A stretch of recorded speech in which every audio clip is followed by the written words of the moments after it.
13 अप्रैल 1919। बैसाखी का दिन।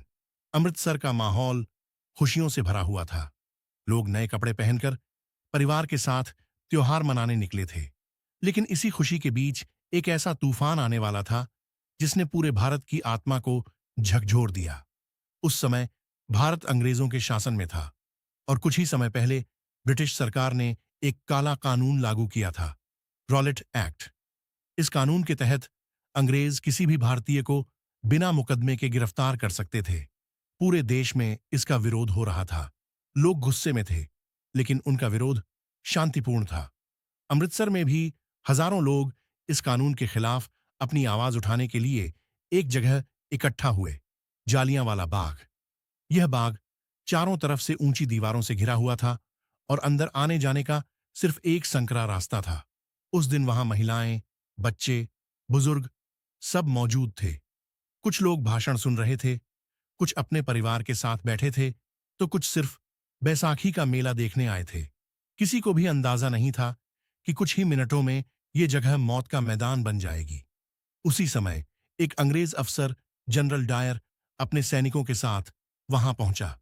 उसने बाग के एकमात्र प्रवेश द्वार को घेर लिया। बिना किसी चेतावनी के, बिना भीड़ को तितर-बितर होने का मौका दिए, उसने अपने सैनिकों को आदेश दिया, फायर। अचानक गोलियों की आवाज गूंज उठी। लोग घबरा गए। चारों तरफ अफरा तफरी मच गई।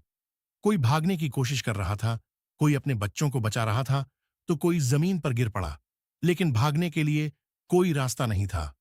बाग की ऊंची दीवारें लोगों के लिए कैदखाने की तरह बन गई थीं।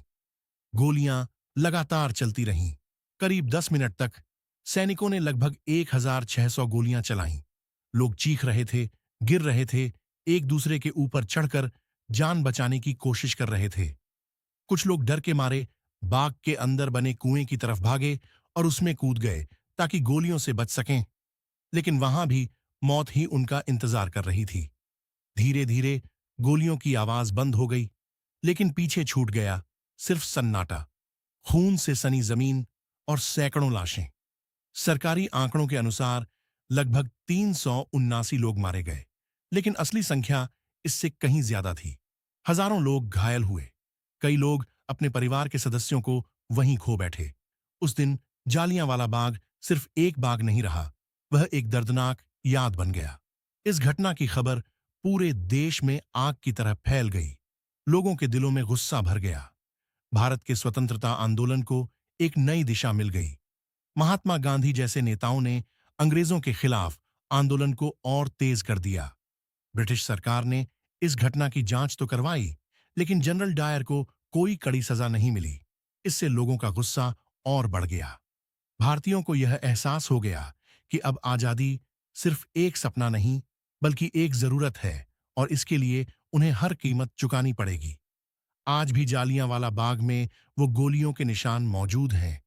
वो दीवारें आज भी उस दर्द की गवाही देती हैं, और वो कुआं आज भी उन लोगों की आखिरी उम्मीद की कहानी सुनाता है।